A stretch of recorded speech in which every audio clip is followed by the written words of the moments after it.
He looked at me across that coffee shop counter and said it so quietly I almost missed it. "I've been watching you for months." My heart stopped. My hands went still. And then something in me, something I had kept locked down for a very long time, finally said the truth back to him.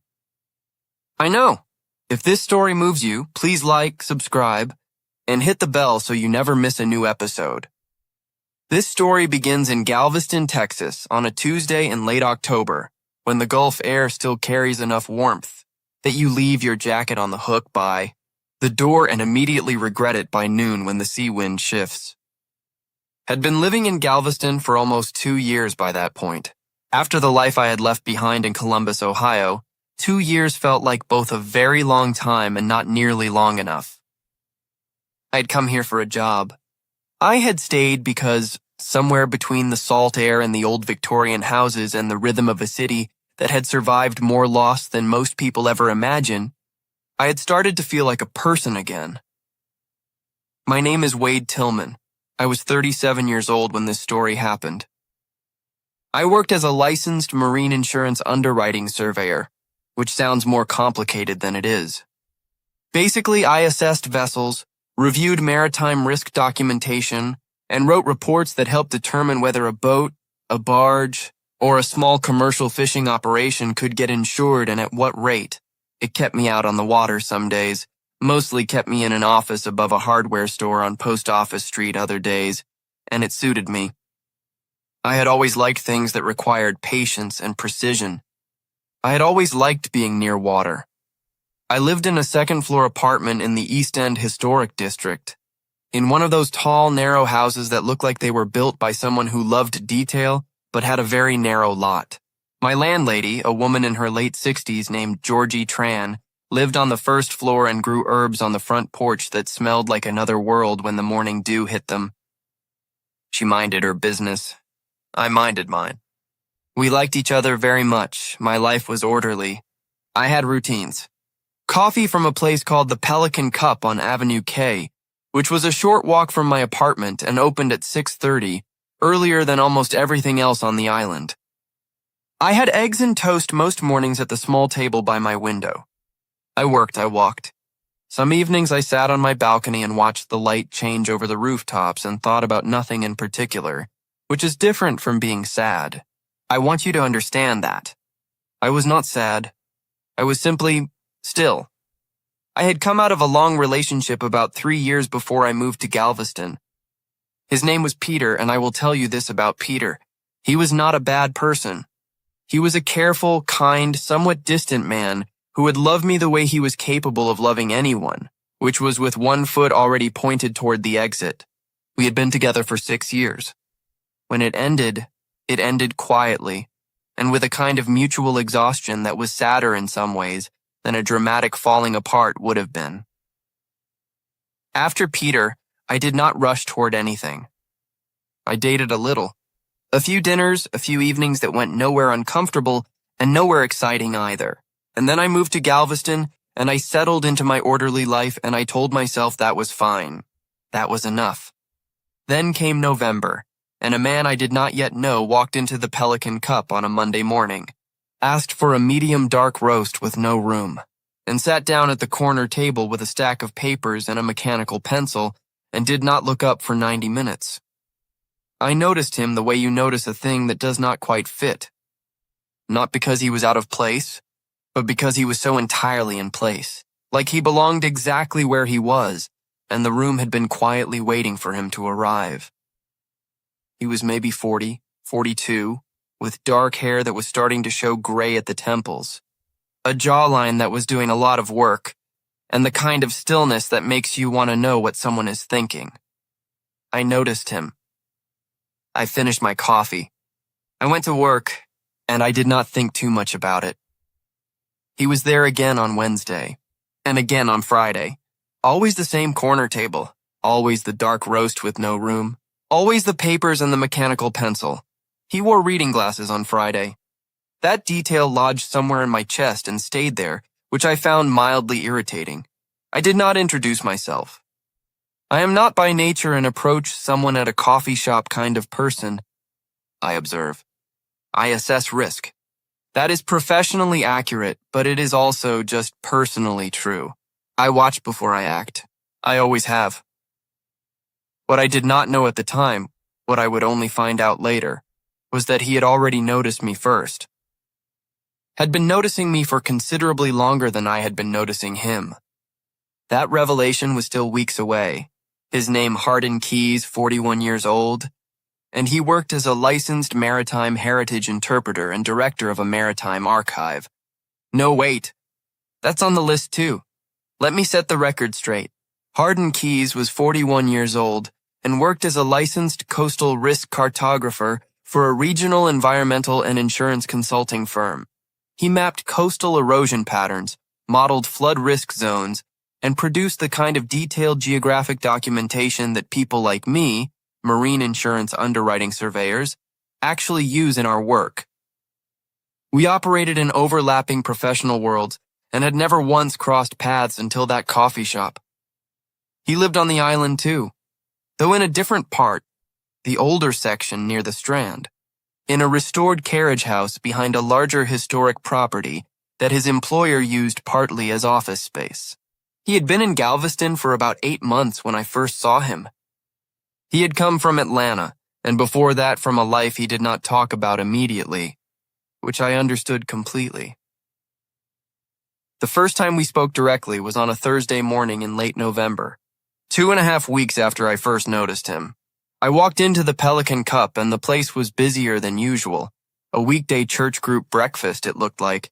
Tables rearranged, no open seats at the counter. The only available seat in the whole shop was at his corner table, where he had his papers spread across, only half the surface and the other half sat empty. Stood there with my coffee and looked at the half-empty table and looked at the door and looked. Back at the table, he glanced up. He did not look startled. He looked, and I remember this specifically, like he had been expecting me to make this decision, and he was prepared to be patient about it. "There's room," he said. Just that. Quiet. Direct. "I don't want to interrupt your work," I said. "You won't," he said, and he went back to his papers. I sat down. I drank my coffee. He worked. We did not speak for 20 minutes, and when he gathered his papers to leave, he paused and said, "Wade, right?" and then looked immediately like he wished he hadn't said my name, because now I would know he already knew it. "That's right," I said. "I don't know yours." He told me his name was Hardin. We shook hands like two people at a professional function. He left. I sat there with my empty cup and felt something move through me. Warm and unsettling and not entirely welcome, the way a big weather system feels before it arrives. I told myself it was nothing. I was good at telling myself things. December came in the way it does in Galveston, gently, with enough cool air to count as winter, but enough Gulf warmth that you still sometimes sat outside in the afternoon. Hardin and I began to speak regularly at the Pelican Cup. Not planned conversations, just the kind that accumulate naturally when two quiet people occupy the same space often enough. What did I do for work? What did he? Turned out we operated in the same professional territory, which gave us things to talk about that were safe and substantive and required no personal risk at all. But conversations with Hardin were not entirely safe. That was the thing. He asked questions the way a careful person does, not intrusive, not rushed, but precise. He had the quality of really listening, of picking up something you said 3 exchanges ago and circling back to it when you least expected it. One morning he asked me, almost offhandedly, what had brought me to Galveston. I gave him my answer about the job and the water and needing a change of scenery. He nodded, he did not press. But then he said, "The island has a way of collecting people who needed somewhere to land. Is that what you were doing?" I asked, "Landing?" He looked at me for a moment over his reading glasses. "Something like that," he said, and turned back to his papers. That was an open door. That was a thing waiting to be returned to. And somewhere in the back of my mind I filed it away, the way I file away risk indicators. Not to alarm myself, but because it mattered. I was not looking for anyone. I want you to understand that with as much honesty as I can give you, I had not gone to that coffee shop to meet somebody. I had not, in those early weeks, permitted myself to think about Hardin as anything other than a man who occupied the corner table with a pleasant kind of competent silence. I had boundaries I had built carefully after Peter, and I was not ready to dismantle them. But I noticed things. I noticed the way he held his pencil loosely, fingers relaxed, like someone who had learned not to grip too hard. I noticed that he always held the door for whoever was behind him without making a production of it. I noticed that he smiled with some restraint, like smiling was something he had to decide to do rather than something that just happened. But when he did it fully, it changed his whole face. I noticed that he ordered the same coffee every single time except once. On a rainy Wednesday in mid-December, when he ordered a hot chocolate instead, and when I raised an eyebrow, he just said, "Some days call for something warmer," and I agreed completely and did not know how to explain to myself why that small thing felt like learning something important. January came. The holidays had passed quietly. I had driven up to Houston on Christmas Eve to have dinner with an old colleague and her family, and I had been grateful for the company, and more grateful to drive back down the causeway on Christmas night with the city lights reflecting on the dark water and the island coming back into view, compact and glowing, feeling undeniably like home. The week after the New Year, I arrived at the Pelican Cup on a Wednesday morning and Hardin was not there.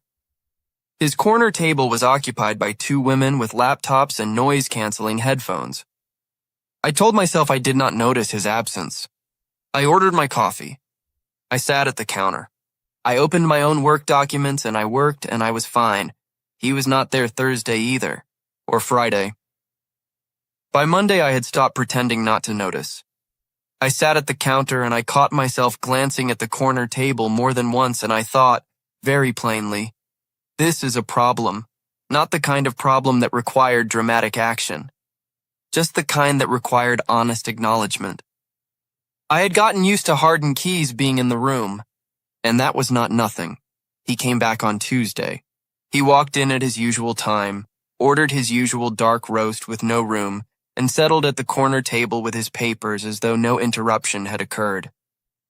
I waited until he looked up, which happened within a few minutes, and when his eyes found me at the counter, something in his expression shifted very slightly. Not much, but enough.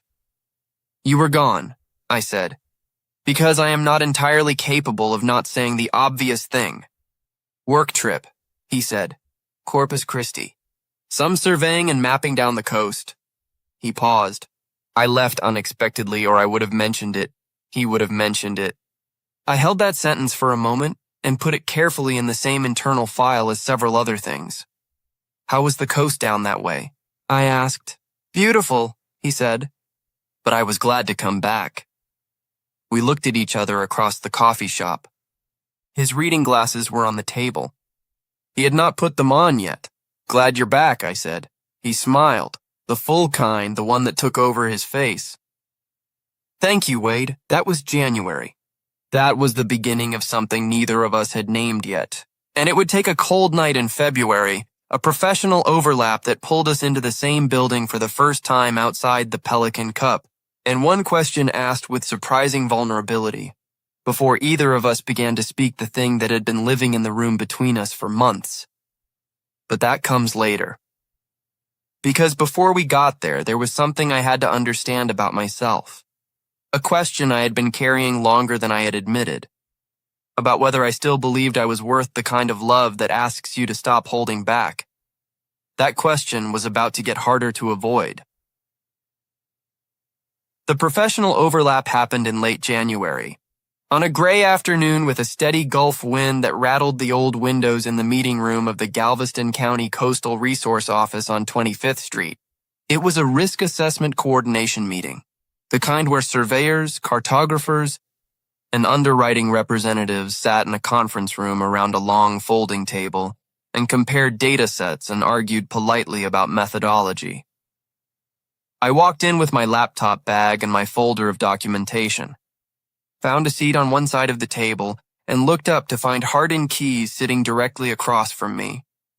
He looked as unsurprised as he had the morning I sat at his table.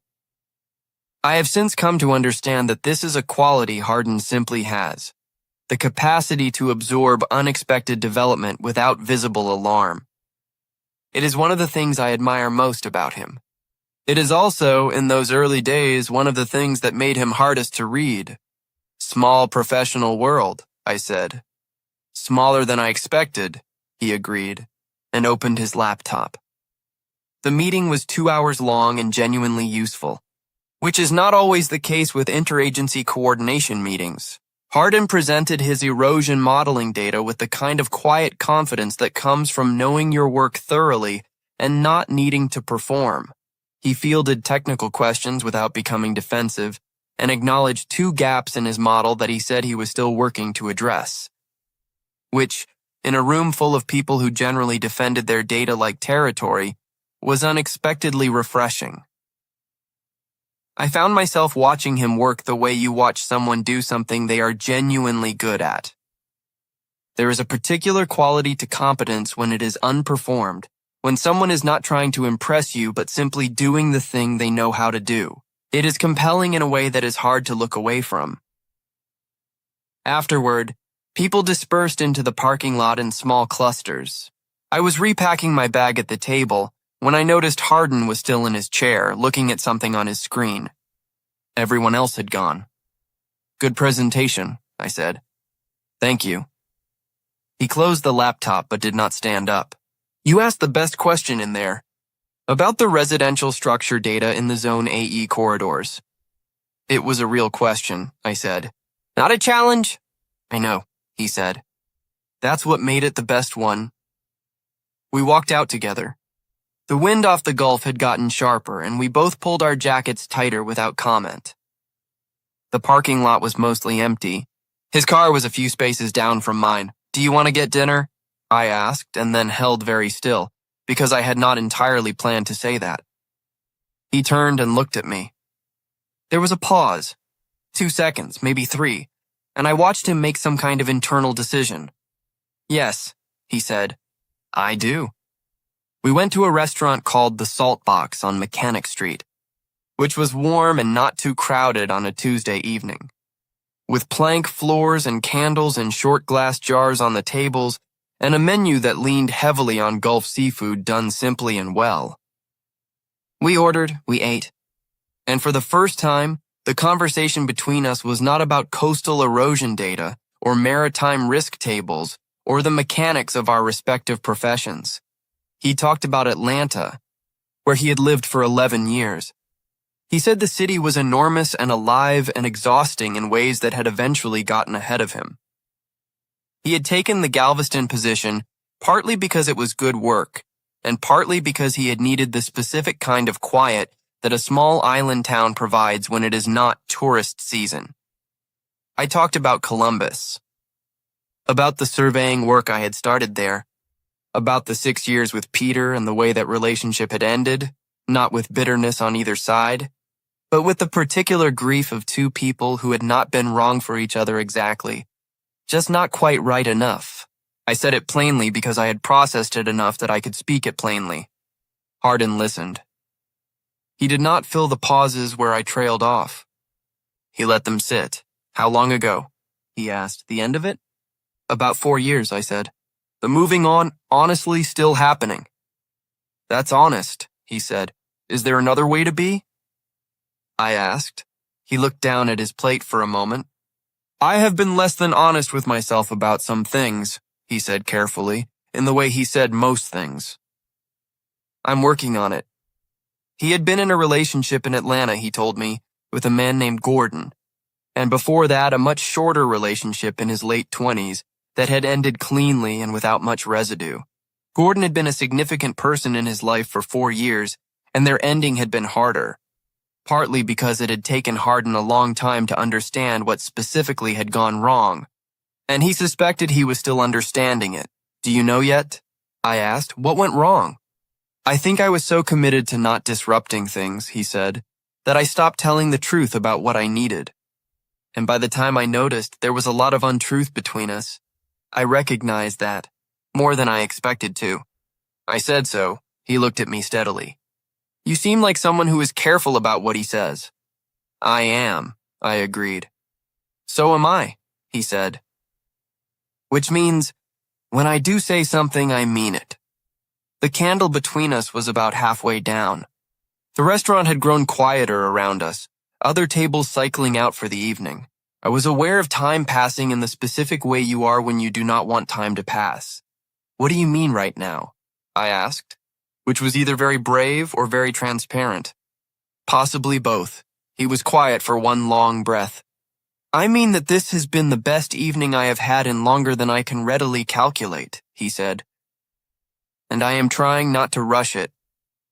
I felt something in my chest unlock very slightly, like a door held shut by long habit, finally admitting that the person on the other side was not a threat. We walked out into the night air together. The Gulf was close enough that you could hear it if you stood still. We stood in the parking lot for a minute, not quite finishing the evening. He said goodnight. I said goodnight. We went to our separate cars. On the drive home down the long flat streets of the East End, I thought about what he had said, about being careful when he spoke, about meaning what he said. February began with an unusual cold front that pushed down from the north and brought 3 days of temperatures in the low 40s, which in Galveston passes for genuinely cold. The island pulled in on itself a little, the way it does in cold weather. Fewer people out walking, fewer tourists. The restaurants quiet and the streets belonging more fully to the people who actually lived there.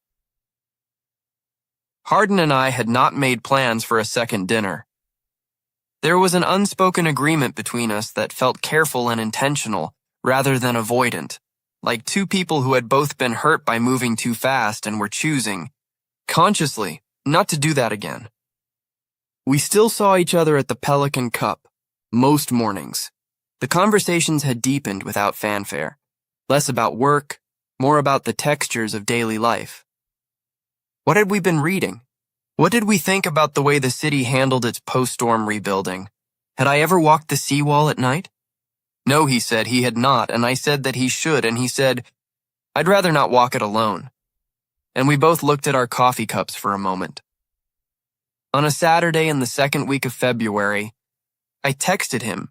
We had exchanged numbers somewhere along the way, which had also happened without ceremony, and asked if he wanted to walk the seawall that evening. He responded within 2 minutes. Yes. We met at the access point near 13th Street at 7 in the evening, with the cold still in the air and the Gulf dark and enormous below the wall. We walked east along the top of the seawall, the wind cold enough to require hats, the city lights on one side and the open black water on the other. There were a few other people out, but not many. The seawall has a way of making you feel at once very exposed and very private, because everyone out there is too focused on the wind and the water to pay attention to anyone else. We talked more than we had at the restaurant, which surprised me. Something about being in motion outdoors loosened both of us in a way that sitting at a table had not quite managed. He told me about growing up in Savannah. No, let me choose a different city. He told me about growing up in Richmond, Virginia, the younger of 2 sons, his father a civil servant, his mother a textile museum curator. He had not come out until his mid-20s, which in the context of his particular family had been a careful, slow process, and his parents had eventually arrived at acceptance through what he described as a considerable amount of interior rearranging, which made me smile. What about your family? He asked. I told him about my parents in Indianapolis, both retired now, both kind people who had done their adjustment work when I was 24 and come through it with their love for me intact, which was more than some people got and which I did not take for granted. You're close to them? He asked. In the way that works over distance, I said. Phone calls, holidays, real ones, not performed ones. That's the best kind, he said. We had reached a stretch of the seawall where the wind was less sharp, tucked slightly by a change in the wall's angle, and we stopped walking without discussion. The gulf was moving below us, black and vast and entirely indifferent to human concern, which I have always found oddly comforting rather than disturbing. "I want to tell you something," Hardin said. I turned to look at him. The city light caught the gray at his temples. He was looking out at the water. "I saw you before the coffee shop," he said. "I saw you on the seawall, actually. In September. I had been here about 2 weeks. I was walking this same stretch," he paused. "You were standing about where we're standing now, and you were just looking at the water. And I stood still for a minute and watched you. And then you started walking, and I started walking the other direction, and I thought, I don't know what I thought. Something. I was quiet, absorbing this. And then the coffee shop started," he said. "And I realized you came in most mornings, and I had been watching you, I suppose, without intending it to become that. And I want to say that plainly because I don't want you to ever find it out some other way and wonder why I didn't just say it." He finally looked at me. "I've been watching you for months." The wind off the gulf moved between us. I held his gaze for a moment, and I thought about September, about my orderly routines, about all the mornings I had felt his presence in that coffee shop like a low, steady note beneath everything else, about the way I had cataloged details, the pencil, the glasses, the full smile, the way I catalog risk, about how I had known. "I know," I said. He blinked. "I know," I said again, more gently. "I noticed that you noticed. I think I have known for a while. I wasn't ready to do anything with it." "And now?" he asked. "Very quiet. And now I'm standing on a seawall in the cold with you," I said. "So I think that's an answer." He let out a long breath. It came out white in the cold air. And then, slowly, with the same unhurried precision that characterized everything he did, he reached over and put his hand on the railing next to mine. Not quite touching. An offer. I put my hand over his. We stood there for a long time. The gulf moving below us, the city behind us, neither of us needing to say anything more than what had already been said. That night, walking back to our cars, something had changed. Not dramatically. Not in the way of movies or novels where music swells and the world reorganizes itself. In the way real things change, quietly, with weight, in a direction you can't come back from and don't want to. I drove home slowly. I sat in my apartment and I looked out at the narrow street and the old rooftops, and I thought, I am not ready to be guarded about this. I had been guarded for 4 years. I had been careful and measured and self-protected, and those things had served a purpose, but they had also cost me something, and I was beginning to understand what. But there was still a thing between us that had not been settled, something Hardin had said at dinner that I had filed away and not returned to. He had said he was still working on being honest with himself about some things. He had not elaborated, and I had a feeling, sitting in my apartment on that cold February night, that whatever that unresolved thing was, it was going to matter, that it was going to need to surface before we could go anywhere real together. I was right about that, and it arrived sooner than I expected, on a Wednesday morning in the Pelican Cup. When Hardin came in and sat down at the corner table and did not set out his papers, and when I arrived and he looked up at me, I knew immediately that the conversation we were about to have was not going to be comfortable. It was the kind of look that says, I have been honest with myself about something, and now I have to be honest with you about it, and I am not certain how you will receive it. I sat down across from him. I ordered my coffee, and I waited. He did not speak right away. He held his cup in both hands and looked at the table, and I let him have the time he needed because I had learned by then that rushing Hardin keys produced nothing useful. There is someone in Atlanta, he said finally. It isn't what that sounds like. It's not a relationship. It hasn't been for 2 years. But there is a person, a man named, he paused. His name is Gordon, he said. The man he had told me about at dinner. I kept my face still and listened. He said that Gordon had reached out 2 weeks prior. During the week, he had been in Corpus Christi, in fact, which was why the trip had coincided with his unexpected absence from the Pelican Cup. They had spoken on the phone. Twice. Gordon had intimated that he was reconsidering their ending. He had asked whether Hardin was open to a conversation. I told him I needed time to think, Hardin said. And have you thought? I asked.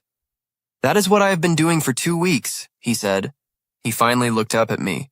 Which is why I needed to tell you this before anything else happened between us. Because I am not going to let there be any ambiguity or any unkindness toward you in how I proceed. You deserve to know exactly where I stand.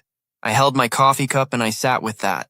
Outside the windows of the Pelican Cup, the February morning was overcast, that flat gray Gulf sky color that is different from every other kind of overcast. Where do you stand? I asked. He was quiet for a moment. I know what Gordon and I were, he said. I know how it ended and I know why. I also know that when he called, I noticed that my first thought was not about him. My first thought was about you. He said it plainly, without drama. That told me something important. What did you tell him? I asked. I told him last night, Hardin said, that I had moved forward. That I cared for him as someone who had been important to me, and I wished him genuinely well. And that I was not coming back to what we had because I didn't think going back was right for either of us. He paused. He received it better than I feared. I think he already knew, I breathed in. I breathed out. I am telling you this, Hardin said, because I want everything between us to be visible. I don't want there to be anything under the surface that you don't know about. I have made the mistake before of letting things stay unsaid until they became walls. And I will not do that again. I looked at him across the table. Outside, a car passed on the wet street. Someone came in the door behind me and the little brass bell rang. I respect that you told me, I said. Genuinely. It would have been easier not to. Easier is not the standard I am trying to meet, he said. Something about that settled deep inside me. Easier is not the standard I am trying to meet. I have thought about that sentence many times since. It is, in my experience, one of the most clarifying things one person can say to another. Okay, I said. Okay? He repeated carefully. Okay as in, I hear you. I'm glad you told me. And I'm not going anywhere. I paused. I've spent 4 years protecting myself very thoroughly, and I think I'm done with that as the primary strategy. For the first time that morning, he relaxed. Not entirely. Hardin does not entirely relax easily, but enough that I could see it. In the set of his shoulders and the way his hands loosened around his cup. I don't want to rush this, he said. Neither do I said. But I also don't want to delay it out of fear anymore. He looked at me for a long, quiet moment. That's exactly what I've been thinking, he said. March came in with a warmth that felt earned after February's cold spell. The Gulf turned a different color in March, greener somehow, more alive, and the island breathed back out after its winter contraction, and people started appearing on the seawall, again on weekend afternoons, and the patio at the Pelican Cup reopened. Hardin, and I began to spend time together in the deliberate, unhurried way that we had both separately decided was the only way we were willing to do this. We walked, we had dinners. We drove up to the Bolivar Peninsula one Saturday morning on the ferry and spent the afternoon watching shorebirds along the flats while the wind moved through the cordgrass. He knew a great deal about the ecology of barrier islands, which was not surprising given his work. I knew a great deal about the risk assessments that determined which of those islands would remain economically viable for human habitation in 30 years, which was a somewhat less uplifting area of expertise, but which he found genuinely interesting. We talked about everything. We talked about Atlanta and Columbus and the specific loneliness of living somewhere that is not your home. We talked about our parents, our professional histories, the books we had read and the ones we had started and abandoned. We talked about what we believed and what we doubted, and what we had changed our minds about in the last 10 years. One evening in late March, sitting on my balcony with the Gulf wind coming up between the rooftops, Hardin said something that has stayed with me. I spent a long time believing that wanting something too much was dangerous, he said. That the more you wanted it, the more you stood to lose. So I kept a measured distance from most things, he paused. I don't want to do that with you. What changed? I asked. I've been watching you for months, he said, and smiled slightly at his own reference to that night on the seawall. You're someone who is worth the risk of wanting. I did not have a quick answer for that. I held it the way you hold a thing that is both gift and challenge. I think you're worth it too, I said finally. I'm still getting used to believing that about myself. I know, he said. I can tell. And I'm not going anywhere while you get there. I looked at him in the late evening light, the gray at his temples, the quiet steadiness of his face. And I thought about all the mornings at the corner table, all the months of careful accumulation, all the distance I had maintained around myself like a sensible precaution. And I thought about September before we had ever spoken, when he had stood on this same seawall and watched me watching the water. Two people, each holding back, each carrying the weight of what had not worked before, each quietly and without quite meaning to, finding the other worth the effort of beginning again. In April, I had a work trip to Houston, 3 days of meetings with a regional underwriting consortium, reviewing flood zone data and negotiating coverage frameworks for a portfolio of marina properties along Galveston Bay. I had made these trips before without incident, without anything to look forward to on the return. This time I found myself thinking about Hardin with a frequency that I no longer bothered to pretend was not happening. He texted me on the second evening. Just how is Houston? I texted back, large, loud, not Galveston. He responded, come back safely. I came back on a Thursday afternoon, drove off the causeway onto the island with the Gulf visible in long, flat blue stretches between the buildings, and felt the specific unclenching that the island always produced in me. I had sent Hardin a message from the road. He was waiting at the Pelican Cup. It was after closing time. But Georgie, not my landlady, a different Georgie, the owner of the Pelican Cup, had given Hardin a key months ago because he was what she described as one of the reliable ones. And he had apparently used that permission to sit in the quiet closed shop with 2 coffees and a small bag of pastries from the place on Seawall Boulevard that stayed open late. I walked in through the unlocked door. He was at the corner table. He had his reading glasses on and was looking at something on his phone. And when he heard the door, he looked up and took the glasses off, and I thought, in a clear and unpretentious way, that there was nowhere I would rather be arriving than to this room, to this table, to this person. You didn't have to do this, I said. I know, he said. I wanted to. I sat down across from him and we drank our coffee in the quiet closed shop, with the island outside the windows and the Gulf somewhere beyond that. And I felt something I had not felt in a very long time. The specific ease of being with someone who knows you are tired and does not require you to be anything other than exactly what you are. How are you? He asked. Better, I said. Now. He held my gaze for a moment, then reached across the table and put his hand palm up between us. An offer, the same as the seawall. Quiet, unhurried, waiting. I put my hand in his. We stayed like that for a while, the pastries uneaten and the coffee going lukewarm, the closed shop around us full of the particular silence of a place between days, and neither of us feeling the need to fill it. There is a moment in some relationships, and I have thought about this carefully because I did not experience it the first time, with Peter, and its absence was one of the things I could never quite name. There is a moment when you stop preparing for what might go wrong and simply inhabit what is already right. When the risk calculation you have been running in the background of your heart finally concludes, and the answer it returns is, this is worth it. Stay. That moment in the closed coffee shop on a Thursday evening in April was not a dramatic declaration. There was no speech. There was just a hand in mine, and a face across the table that I had come to know the way you come to know a place you return to willingly. Not because it is perfect, but because it is honest and warm and real. May brought tourists back to the seawall and the beach, the annual resurrection of Galveston into its louder, more crowded summer self. Hardin and I adjusted our seawall walks to earlier mornings before the foot traffic built. We walked most Saturdays at 6:30 before the heat arrived.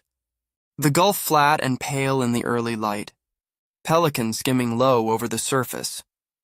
He had moved the previous month from the carriage house to an apartment on Broadway, closer to the center of the island, with a second bedroom that he used as his mapping workspace and a kitchen that was significantly better than his previous one. He cooked for me twice in April and 3 times in May, and his cooking was the same as everything else about him. Careful, unhurried, genuinely good. I started keeping a book on his nightstand.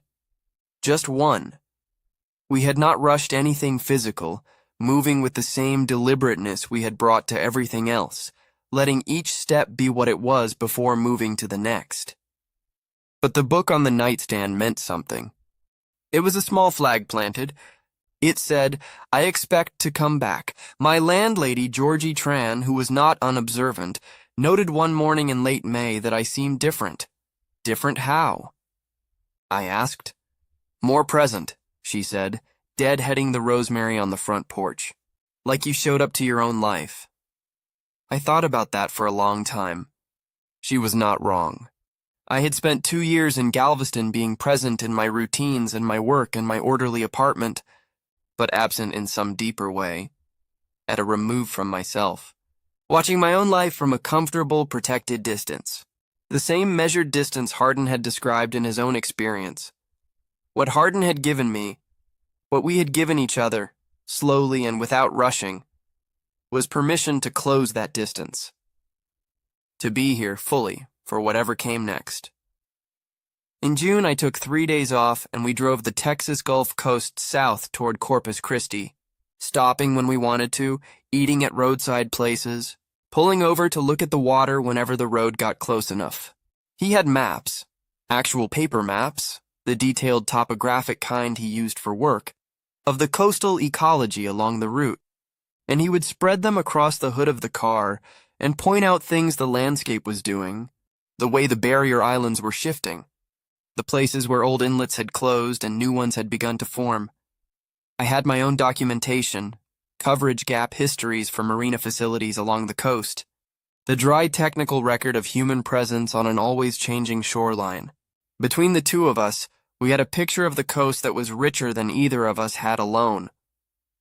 I thought about that as we drove, about what it meant to have a person whose perspective completed something yours had been missing. We spent one night in Rockport at a small inn with ceiling fans and a porch facing the bay, where we sat until midnight listening to the water. He told me that evening about the thing he had been least honest with himself about for a long time. Not Gordon, not the relationship that had ended, but the deeper thing beneath it, which was a long-held belief that he was not someone who inspired lasting attachment in other people. That people moved on from him rather than toward him, that he was, essentially, someone you encountered and valued for a time and then left. He said it quietly, without self-pity, the way he said difficult things. Where did that come from? I asked. He thought about it. A pattern, I suppose, he said. Long enough that I stopped questioning whether the pattern was accurate. It's not accurate, I said. I'm beginning to believe that, he said. You are a significant part of why. I turned to look at him in the porch light. The bay was black and still behind him. I'm not going anywhere, I said, in case you needed to hear that plainly. I did, he said. Thank you. We drove back to Galveston on a Sunday afternoon in the low slant of June light. The causeway arching over Galveston Bay with the water brilliant on both sides. The island coming into view ahead of us like something you might have dreamed of arriving at. He was driving. I had my window down. We were not talking, which by then was something we had gotten very good at.